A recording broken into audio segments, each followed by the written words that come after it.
that we know for certain about Jesus of Nazareth was that his primary metaphor that he used was the kingdom of God. And so we can't really know Jesus of Nazareth without coming to terms with what he meant by this metaphor. Or the kingdom of God and the kingdom of heaven are the same thing. Matthew in his gospel uses the kingdom of heaven.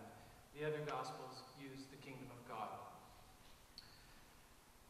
It was central to his teaching, and when he sent his disciples out into the world, it was to teach and enact the kingdom of God. And there's no real scholarly consensus about what he meant by it either. He never came out and prosaically offered a definition. What he did was he gave us images from everyday life. He said the kingdom of God is like a mustard seed, or it's like leaven in bread. It's like a farmer who found a treasure buried in the field and went and sold all that he had so he could buy the field, or a pearl merchant.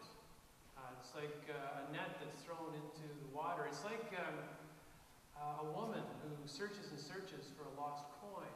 All of these, he said, help us to kind of enter into the meaning of the kingdom of heaven, but he never directly gave that meaning to us. And I think this was an intentional thing. Like a pearl or a buried treasure, it's hidden. It's hidden from ordinary consciousness, and that was the purpose. Like yeast, it's practically invisible, yet incredibly powerful in its impact. So, to enter the kingdom of God requires that we suspend our ordinary consciousness. Shift our attention from that part of reality that has to do with the surface world of externals, and instead focus our attention on the interior realm, hidden realities, subtle energies. And this is even more difficult today than it was in Jesus' day, because we've just come through 300 years to 400 years in the modern era where consciousness has shifted almost exclusively to the world of exterior reality. Scientific materialism declared that all of reality could be reduced to what you could see and feel and touch, to the material and to physicalistic processes.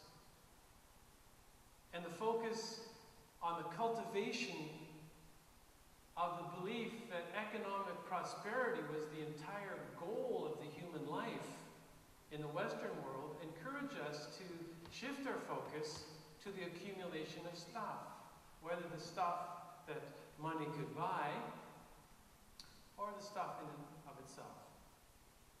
We've been taught to assume that reality consisted exclusively of those externals.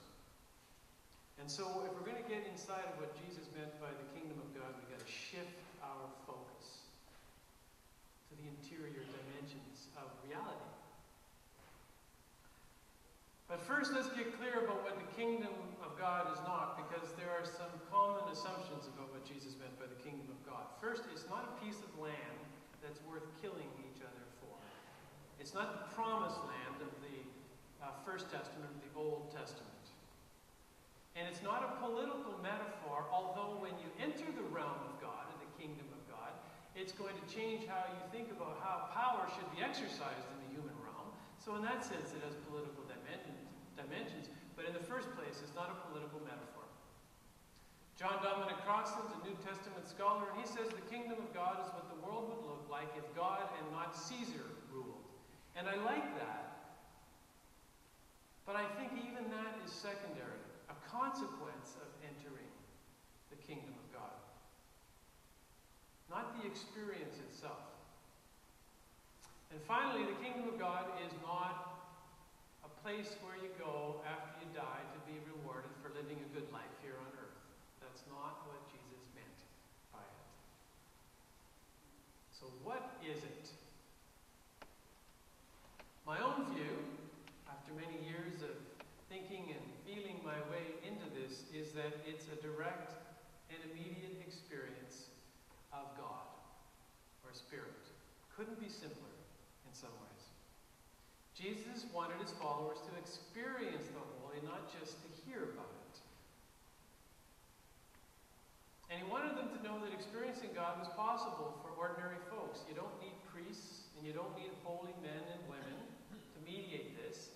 You certainly don't need temples, and you don't need churches to experience it either.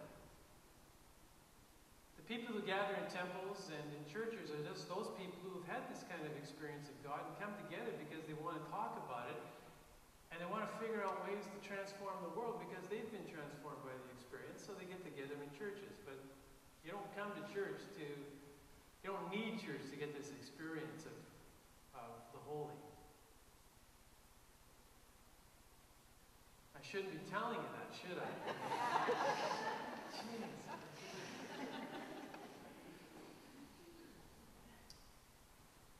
In the historic traditions, the great religious traditions, there are two primary ways of experiencing God directly.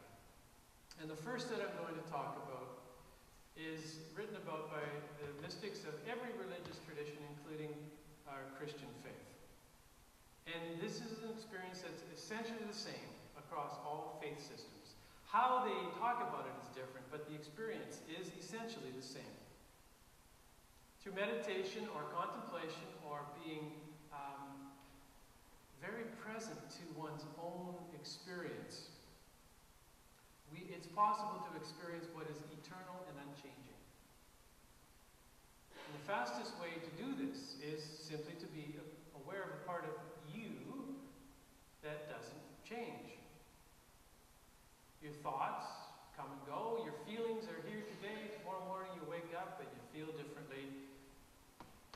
Your desires for food or for sex or for a partner, for a drink, to be alone, they come in and out of our lives like the tides. So at some point you simply have to notice this coming and going of transitory things. And then you ask yourself, who are you actually? Are you those feelings, those thoughts, those desires, those dramas that we create because of all those? Or are you the part of you that's witnessing them come and go? That part, the witness, never changes. What is lasting and unchanging is awareness. Not what you're aware of, but rather the part of you that is simply awareness.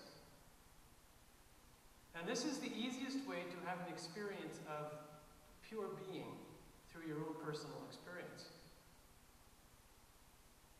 Your personal witness that is aware of all that's coming in and going out of your life. So for example, I'm preaching this sermon, here we are, Sunday morning, doing this. And so there's a part of me that's just doing that, I'm in the experience. There's another part of me that's witnessing all of this going on, and I'm thinking, are these folks with me? And how am I doing it? Do they like me? Is my tie straight? And right, so there's a part of me that's just, and so I learned to identify with that awareness that's just always there.